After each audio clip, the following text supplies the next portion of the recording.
Well, good afternoon and good morning to everyone again, also from me, and welcome to the continuing USJF seminar series. The USJF has been holding this series of presentations and discussions for over a year with topics of interest to individual members, club leaders, and senseis and yudanshikais. And topics have included things like opening a club, attaining and maintaining high membership, mental health in athletes, coaching topics, teaching kids and adults, how to teach with virtual classes, and most recently, with interviews with prominent judokas, including competitors, referees, and administrators. One of the purposes of the interviews is the recognition that these are real judokas with true, long-standing dedication to the sport of judo. And as real people, they can tell us about their personal goals, their motivations, their challenges and missteps, and their decisions that eventually resulted in ideas of how we can improve our own judo and that of our students and judo within the United States. This is the realization of the concept of community of the USJF. And today we continue that theme of community with special guests, as Mitchell said, Sensei Hector Estevez.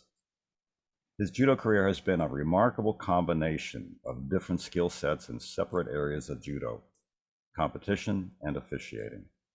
He's a multi-year champion and medalist, Pan-American champion, Olympian, multi-year Masters champion, an IJF referee and Olympic referee, twice named USJF Referee of the Year, recipient of the John Osako Inspirational Award, president of Florida State Yudanshikai, the USJF Hall of Fame, Cuban Sports Hall of Fame, and he holds the Kodokan rank of Shichidan.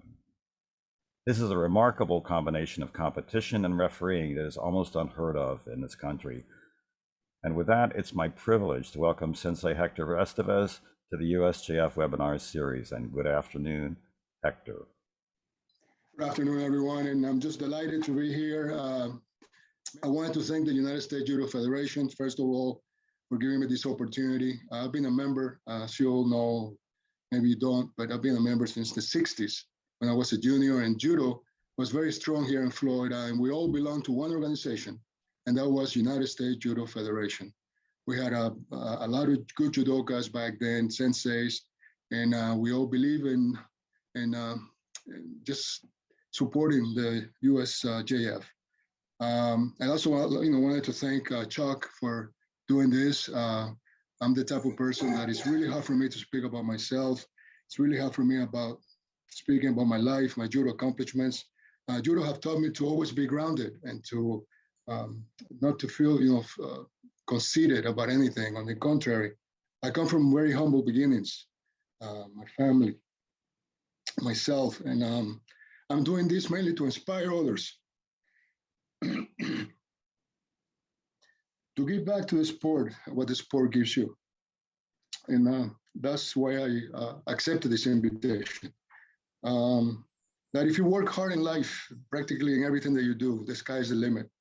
And if you persevere, for your mind, body, and soul, you persevere, the sky is the limit. You can accomplish just anything in life. And I'm an example of that. Hector, if I could interrupt you for just a moment here.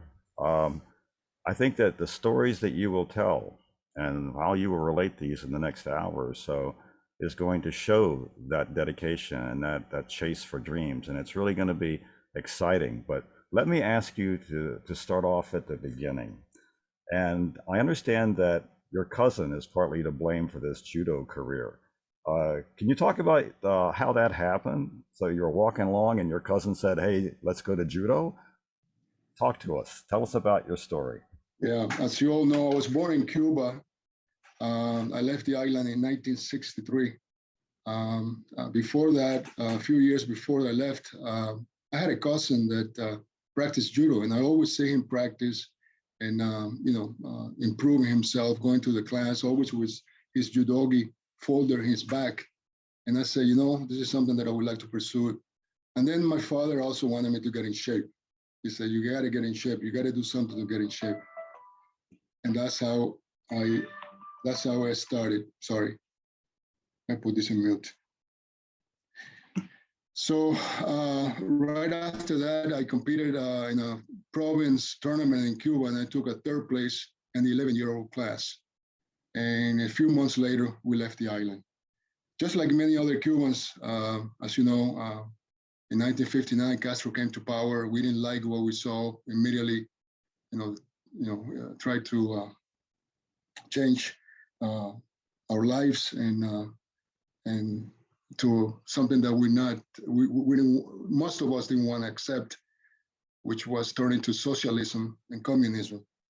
And many families, like my family, saw that this is not what they wanted for their kids. And some of them left in rafts, someone left in boats.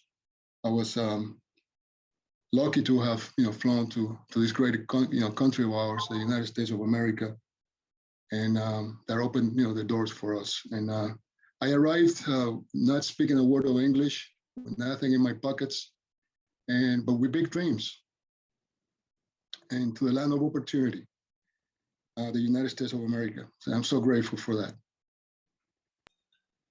Well, Hector, you had started in Cuba, and then when you got to the United States, you weren't doing judo for a while, but then you got back into it. How did that happen? As every other immigration that comes to this country, we come to work, we come to support our families. My dad, my mom, they worked 2 jobs to support the family. It was me and my brother. And I took a paper route, a newspaper route. I think I was 12. And delivering newspapers, I saw a judo school. It was from Sensei Montpellier, who immediately adopted me. I remember watching the class through the windows, and he would come outside and say, "Hector, you like judo?" I said, "No, not only do I like it, I practice it in Cuba." I said, "Well, I'm Cuban. Why don't you come and join us?" "No, but I don't have any money to pay you." And then he said, "No, you don't have to pay me." Sorry.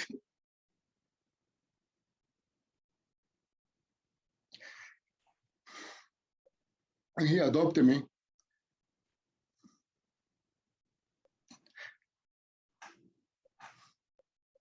As his son.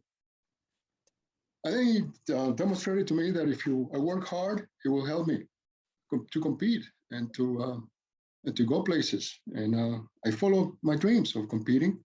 He showed me everything that he knew. He showed me how to compete.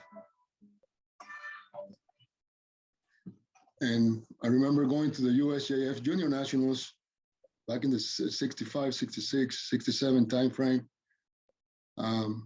Mitchell was there as well, and many other judokas. And my dream was to win the Junior Nationals for him. So we trained hard, we practiced hard, we did everything. I did everything that he told me to do. He never let me pay one single penny for judo classes. He never let me pay for my stay in a hotel. Never let me pay for my entry fee. He always considered me his son. And in 1989, he passed away. And to this day, he's my hero. He also represented Cuba in international competition. He fought for Cuba and also was a wrestler. So he did wrestling and judo. And finally, he immigrated to this country I think in 1961. And the rest is history. I continue to grow in the sport and to learn and to appreciate everything that he was giving me and give it my. Hector, let's jump ahead a few years. Let's go to Miami-Dade. When you were in college age, you competed and you were coached by a gentleman by the name of Jack Williams, and I think that many of us can remember Jack Williams. But tell us about Jack. What kind of a coach was he, and how did he motivate you and motivate the team? Sure, Jack is always Jack. He never changed. But in the late 60s, early 70s, he had the Miami-Dade Junior College program, and he introduced judo into that program, the physical education program at Miami-Dade College. And many of us that were in juniors going to high school or to college, had an avenue to explore the collegiates and had an avenue to practice judo, a little bit more than just the dojo, because he had a great dojo at the college. And many of us, not just me, many of us here in Miami, after finishing high school, we went to college and we took judo. And then we were able to represent him in junior collegiate nationals and 4-year national collegiates.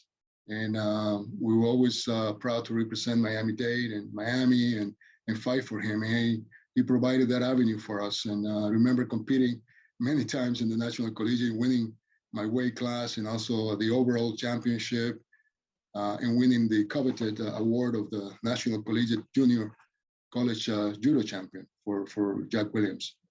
By the way, for those of you that don't know, he's still alive. He's in pretty bad shape. As you could imagine, he's in his 90s. Last time that I talked to him, he was bedridden. He couldn't really talk too much, but an inspiration to all of us. And he gave us, all Cubans, a lot of opportunities to compete under his flag at Miami-Dade. Hector, let me ask you a specific question about Jack. When I would see him, it was at the Nationals or the Collegiate Nationals or some other big tournament across the country for years. He was always very friendly, and he was always jumping up and down and just an excited type of guy. Was it the same way on the mat? Did he motivate people through his energy, or was he more settled on the mat? I was just curious because it seemed like he was always jumping up and down and saying, "Hey, what's going on?" Yeah, that was his personality, but he was also very, very knowledgeable, in the sport of judo. He traveled to Japan many times. He became one of the instructors with the arresting techniques. He had a degree in arresting techniques from Japan, and he taught the Miami-Dade Police Department on arresting techniques. So he was a very interesting man. He married a Japanese woman, and brought a lot of competitors to Miami, to his dojo, to help him teach the class. And we also gained from that because we learned from Japanese instructors. By the time the 76 trials came around, you had been pretty successful. Tell us about the 76 trials. What happened there? Go ahead, because after that, something significant happened. But go ahead and talk to us. So I was coming along in the senior ranks, competing. 73, I took a bronze. 74, I took a bronze. 77, I took another bronze. But 76, I couldn't place because it was Olympic trials, and it was very, very hard. Back then, you have to remember, judo was very, very strong. We had 80 competitors in my weight class. 86 kilograms, 205.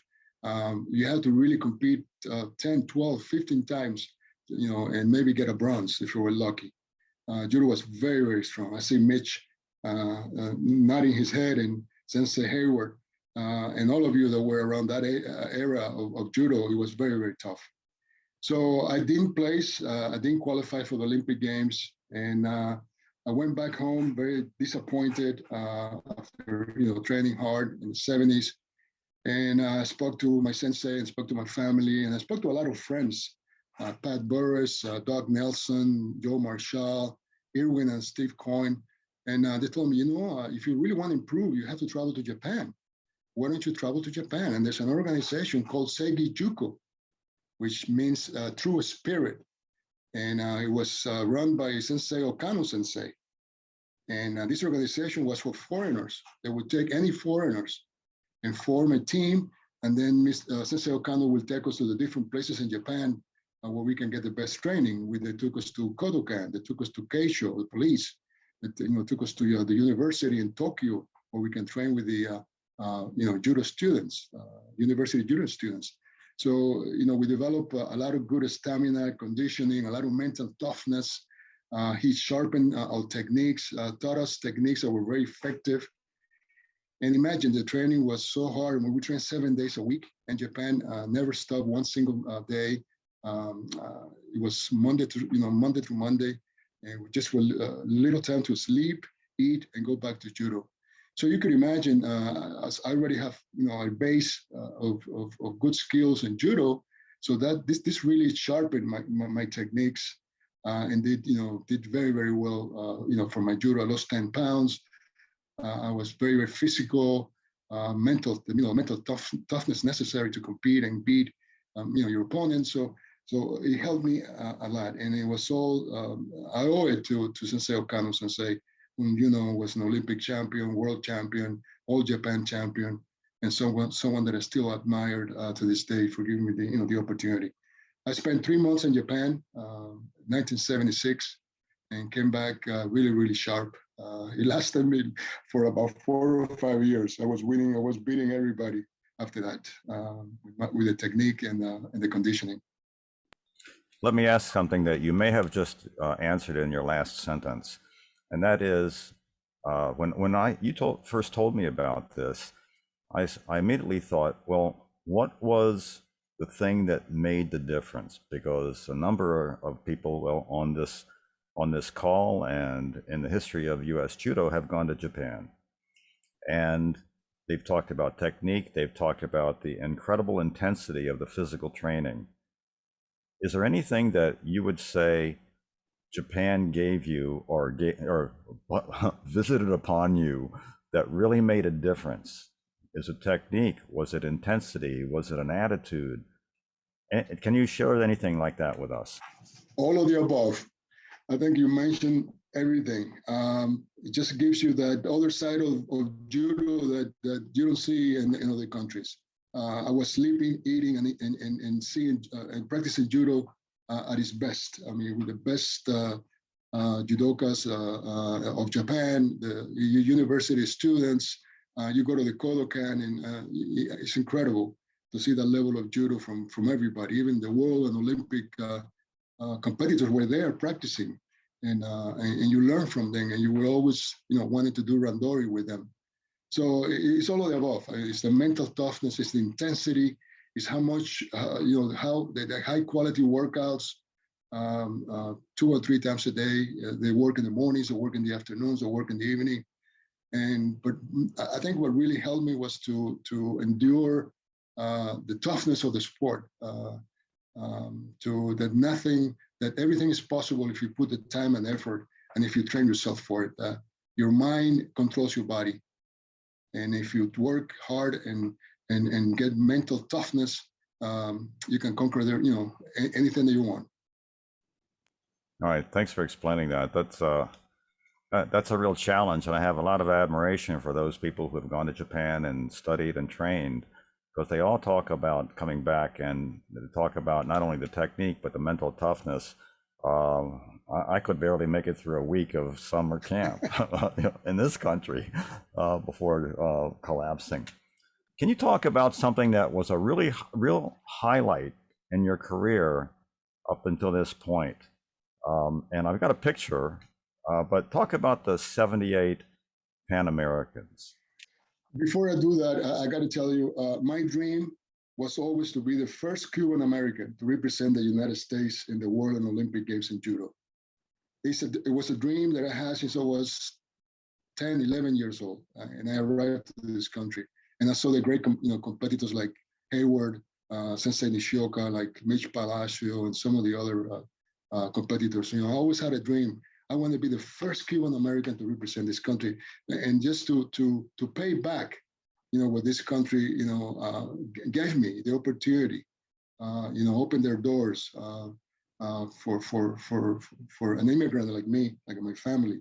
So I wanted to pay back. So I had always that in the back of my mind as I was always competing back in the '70s. So as you know, many Cuban senseis also left Cuba during the same time that I left. And they opened a lot of judo schools in Miami. So we had a good group of judokas here in Miami, senseis, that had very good knowledge of judo. But they also left to Puerto Rico. So some of them left to the island of Puerto Rico, again, leaving Castro communism and leaving the regime, the socialist communist regime, and established themselves in Puerto Rico. And they were always following me. They knew about me, they knew about my name. And some of those senseis were senseis for my senseis. So for instance, Sensei Montpellier, Sensei was Sensei Chu. And Chu, Sensei was in Puerto Rico since the 60s. Sensei Takahama, who's also one of the first ones to Japanese to visit and stay in Cuba, contracted by the Cuban Federation to develop judo, was also in Puerto Rico. So 1977 was a very incredible year for me, because they called me one day and they say, you know, Hector, one of our senseis here passed away. There's an opportunity to teach judo at the Catholic University of Puerto Rico. And, you know, and you can also represent Puerto Rico if you want to travel internationally. We have a couple of Pan American Championships coming up. We have the Olympic Games in 1980. It's up to you, but if you want to come for the interview, I can, you know, get you that interview at the university. So the skies opened up for me. Here I was, I'm at the peak of my career. I just had come back from Japan. I was 24 years old. And I said, you know what? I put some clothes in my bag and I took off for the interview at the university, Catholic University of Puerto Rico. And they hired me. They hired me as a coach. So I immediately moved myself, left my family in Miami, just me, with a few clothes in my bag, and that was it. And left, rented an apartment, and I started teaching. And then little by little, I started to introduce myself into Puerto Rican judo. And know, you know, with the senseis that were there that knew me, Sensei Takahama, Sensei Shu, Sensei Chang, Sensei Shu. I mean, these were people that were, you know, in the Puerto Rican Judo Federation. So then my first opportunity came in 1977 when they had the Central American and Caribbean Games in Medellin, Colombia, and Puerto Rico was gonna attend that tournament. So they said, Hector, you qualify. You're in the 86 kilos, and if you want it, you can also compete in the open division. I said, good, put me in both. So then I went and I took a silver in 86 kilos and a bronze in the open division. I lost to not only a great competitor, but a Cuban Olympic medalist, Isaac Asqui, who then became the silver medal at the 80 Olympics. And Isaac Asqui beat me that year in the 86 kilos, but I beat everybody else. Then I went into the open class and I lost to Batista, another great Cuban player in the over 200 pounds. So then at that moment, I came back to Puerto Rico and they said, you know, Hector, from the Central American, we have the Pan Americans in 78. And why don't you go and train? And, you know, I had met Sensei Tomita, who was also a coach with the Puerto Rican team. And I have met him in 1977, and I was practicing with him and going to his dojo. And Sensei Tomita said, Hector, you know what? I see something that I like, but we still need to improve, and we still need to come here and train hard, because we have a more difficult tournament, which is the Pan Americans. And I said, let's do it. So then I started training with Sensei Tomita. Almost 3-4 times a week. He gave me tremendous conditioning and showed me a lot of good techniques and improved my techniques and the little deficiencies that you have sometimes in your techniques.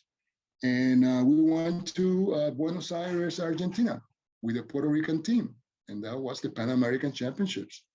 And I went and I entered the 86 kilos. And once again, with my luck, I lost the 86 kilo bronze medal to the Argentinian. Estratico was his name. So that left me only with one chance, and that was to compete in the open class and see how I do there. And lucky for me, I entered that tournament a day after at the 86 kilos, and I had an outstanding day. I beat everybody, including the US guy, including the Cuban person who was in my weight class, and I became the gold medal at the Pan American Championships in Buenos Aires, Argentina. This was the first time that Puerto Rico had won a medal in senior Pan Ams. So it gave me tremendous opportunity. My name recognition was all over the island. It was all over the newspapers, TV, media, everywhere. And it was just a great experience and something that I will never forget for the rest of my life. And that's the picture that you see in there. That's me on my right, obviously on my left, right is Salinas from Cuba, who was the open class competitor that year. On my left is the Brazilian Pacheco, and then on the far left is the U.S. member who was I forgot his name now. I forgot his name, but on that year I beat Salinas and I beat the American and I beat another Dominican, I think it was, and the Argentinian. So I had a very good day, and I was just, very happy and excited to have won this medal, not only for Puerto Rico, but for There's something else, Hector, that you've described. When you were on that podium, you commented to me before that there was something that you saw from the podium. Go ahead. Yes, this is the irony of life, that sometimes it hits you, and you say, why? So if you look at that picture, you see three flags that have been great, that I'm grateful for. The first one, Puerto Rico, because it gave me an opportunity to compete internationally. So I would always be grateful to that they let me represent their country, their island, representing the Puerto Rican flag. If you look to my right, it's the place where I was born, Cuba. I have beaten the Cuban, and Cuba is the country where I was born. And then on the other far left, the United States of America, the country that has given me the opportunities to be who I am today, that let me, be in this grateful country and so appreciative of, and with freedom and with all opportunities that you have in front of you. So it's one of those moments in your life that you look up and you say, my God, this is my life, Cuba, Puerto Rico, and the United States. All right, thank you. I thought that was particularly interesting because being on the top of the podium and listening to the music and watching the flags, something absolutely incredible. Let's go ahead a couple of years, 1980. Yeah, so here I am. Immediately after that, Tomita Sensei say, we gotta keep training because we got the 79 Pan American Games. And Puerto Rico was hosting the Pan American Games for the entire Pan America. So it was a big thing for Puerto Rico. I mean, we had all the countries in the world, in the Pan America attend the Pan American Games. Puerto Rico got ready for that. The whole island was excited about having the games. And Judo was no exception, and they wanted me to do well. They wanted me to medal for Puerto Rico. So we had the Pan American Games. I lost again in 86 kilos. I don't remember with whom back then, but I remember losing for third place. And I entered once again the open class division. And I only lost one match to the Brazilian, and I was crowned a silver medal at the Pan Am Games in the open division. So that again, gave me a lot of opportunities in the island. My name was all over the TV, the media, the newspapers, the front page of sports. It was the first medal in Judo for Puerto Rico on that day, even though they got a couple of bronzes after that. But on that day, it was the first silver medal. So he gave me a name. He gave me, the island was very excited with my silver medal and gave me a great opportunity. So at this moment, I have won one gold, one silver, and two bronzes in international competition. So guess what? The Puerto Rican Olympic Committee told me, Hector, you are the candidate for the Olympic Games. You're going to represent Puerto Rico at the 1980 Moscow Olympic Games. And I remember July of 1980, they called all of the delegations to a meeting at the Puerto Rico Olympic Committee, and we were wondering what's going on, and that's where they broke the news that the United States was not going to compete in the Olympic Games in 1980. They were going to boycott the games. And Puerto Rico, being a Commonwealth state of Puerto Rico, of the United States, was going to follow the United States steps. So no delegation traveled to Moscow. We all stayed home because of the boycott. Can you talk about that? Because it's easy for guys like me to say, oh, 1980, yeah, the Olympians, they didn't go, but, they had 84, and that's harsh. I mean, I don't think I actually thought that, but maybe I did. Maybe a lot of people did. Could you talk to us about what that meant to you as a judoka? Yes, Chuck. Imagine, I'm just one example of judo, but imagine the many athletes in swimming for 4 years, waking up at 4 o'clock in the morning to hit the pools.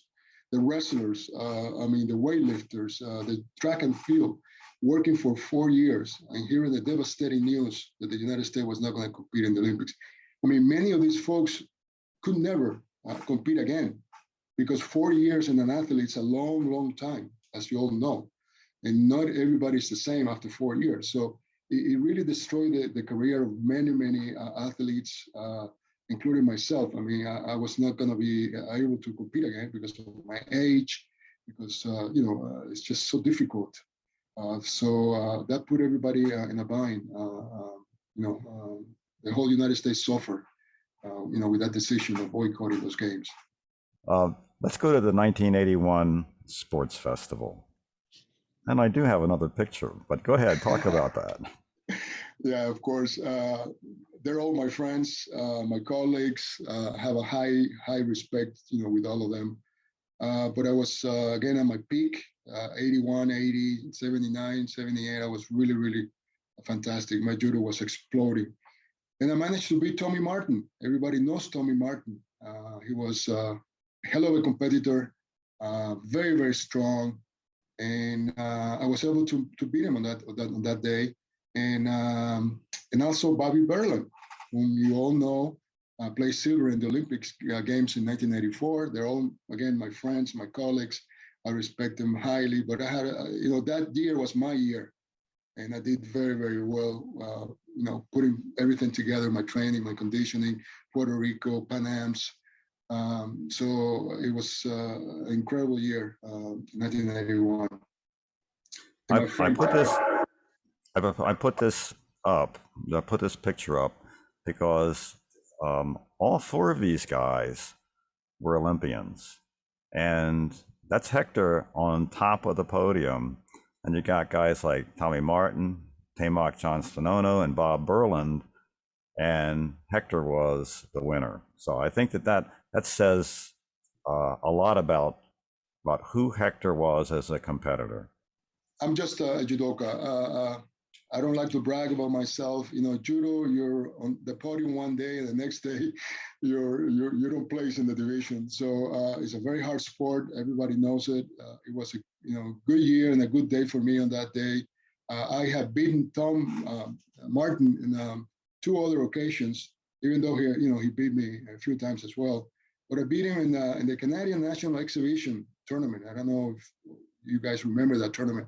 But it used to be a big tournament in Canada, in Toronto, and in which they had a lot of competitors coming from all over. And on that year, I think it was 75, somewhere in there, I beat Tommy Martin for the first time. I'll never forget that, because Tommy Martin is a legend. I mean, he beat so many people in so many weight classes. Very, very strong judoka, an amazing seoi, something that I practice year after year to let my grip, control my grip, so he won't be able to go under me. So I work on that grip for I don't know how many years. After getting beat by Mitchell Palacio, because I made a mistake and I took a high grip on him, and he went under me. Mitchell back then had a tremendous seoi in his youth years, and from that day on, I never grip high on the seoi, man, And I learned that with Mitchell. Let's shift gears for a bit. That was probably the peak of your competition years. And then you proceeded to terrorize the master's program with winning gold 10 years in a row. But then you were looking for something else. And talk to us about that. What was that next thing, and how did you come to the decision to throw yourself into something with the same degree of vigor that you had before?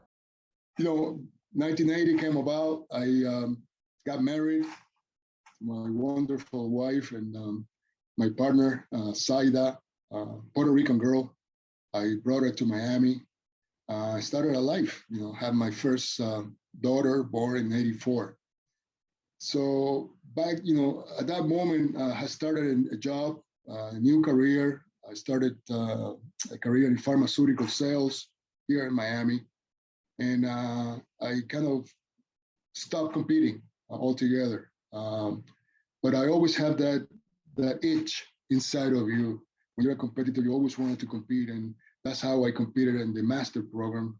And I was very successful for 10 years. But then after that, I said, what am I going to do? What am I going to do? I love judo.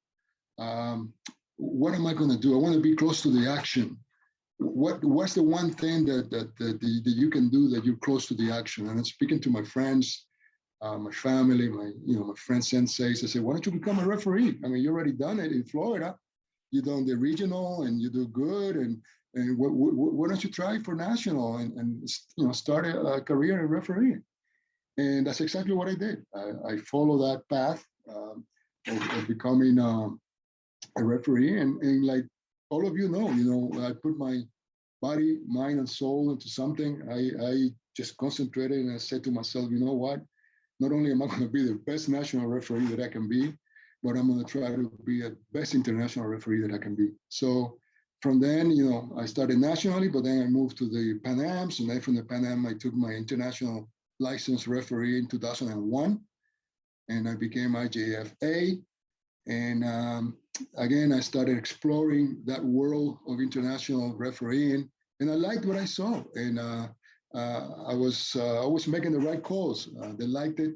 They liked the way that a referee, because since I understood judo and I practiced judo so long and I competed for so long, chances were that I would always make the right calls. At least when you feel something inside of you, it's better than when you read it in a rule book or when you see it in a video. And most of the time I call it with my instincts as a competitor. And most of the time I was right. The points were right, the wasaris were right, the penalties were right on it. So I had a very, very good career nationally. And then I started exploring the international scene. And it wasn't easy, it was tough, just like in my competitive years. I had to prove myself a lot of times in Pan Am's championships. They took me to 2 junior worlds. They took me to 2 senior worlds.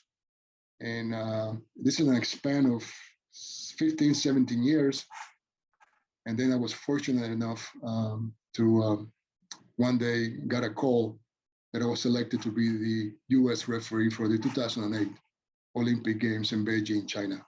And this jacket that you see today, I wore it because I'm so proud of representing the United States in these Olympic Games.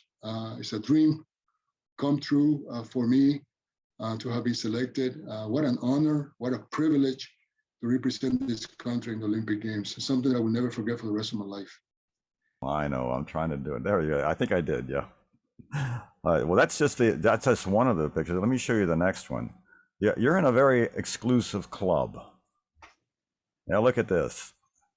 All right, these are 5 guys. Now they're not all of the U.S. Olympic referees. Jun Chi, Hector Estevez. Yes. So if you see, Jun Chi was a 2000 Olympic referee in what was it? Australia? I think it was Australia. And then 2004, sitting down, is Sensei Saito. 2004 in Athens. 2008 was me in Beijing. 2012 was Bob Fukuda. And then 2016 was our friend Gary Takemoto. So there's 25 years there in the making of refereeing.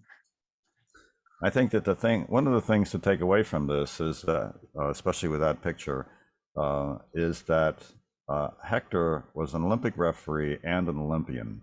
Very rare combination, and I don't know if that's been repeated in this country, but perhaps so. Forgive me if I'm wrong, but this is something special, especially since, although it's the same sport, these are different skill sets. And if you were keeping track of the years that have been going by, this is an entire lifelong career with peaks as an Olympian and peaks as an IJF A Olympic referee. I think that's absolutely astounding, and I just want to bring that to everybody's attention to make sure they realize what they just heard. And this is what Hector Estevez has done. But I got a couple of more questions before, in the last few minutes that we have. You're an administrator now, and a referee, and a head referee. Can you talk to us about, first of all, how it's different being a head referee? Now, you're going to be a head referee in the nationals coming up this summer. The head referee. How do you approach that? And the reason I ask is because there are referees on this call that might to aspire to do the same thing or have done the same thing. How do you approach this so that you can make your team an effective and hopefully perfect team? Sure, Chuck. How do you become a chief referee or a head referee? Well, I think it comes with the territory. I've been doing it for a long time. Leadership skills, background knowledge. You have to understand the sport, and you have to continue to practice. Refereeing is something that is constant moving. It's never still. So I'm always watching videos. I'm always reviewing, matches. I belong to the U.S. Judo Referee Commission, which we're always trying to, stay ahead by reviewing all videos and just continue to better myself and to improve. I mean, judo is very dynamic nowadays. It's not the same as before, and you need to understand, the different judokas and the different techniques. And you need to stay abreast of the latest. If you fall behind just a little, you'll stay behind. So I'm always trying to be a step ahead, learning from the best, watching videos, communicating with other referees around the world, Olympic referees, my friends, referees, and I'm always learning. I'm always trying to improve. So I think if you put all that together is what makes a good head referee. Also to be firm, but be fair. Because remember, I was an athlete. I was on the other side. So when you're an athlete, you see things a little bit different. And I always try never to forget, that I'm a referee today, but I was an athlete also. I competed. I understand what it takes. I understand, the mental toughness that it takes, that it requires. The physical, the training, the months and years behind that tournament. So you always try to be firm or fair, and that's what I always instill on younger referees that are coming up. You need to be on the mat. You need to continue to practice judo. You need to learn and study judo, but don't forget to always be on the mat. Learn judo on the mat, because that's how judo. That's how you can become a better referee nowadays. You've partially answered this question again, but one of the things that I skipped over by mistake is to ask you about how you became an Olympic referee and an IJF, let's just say IJF referee, IJF A. A lot of people want to be there,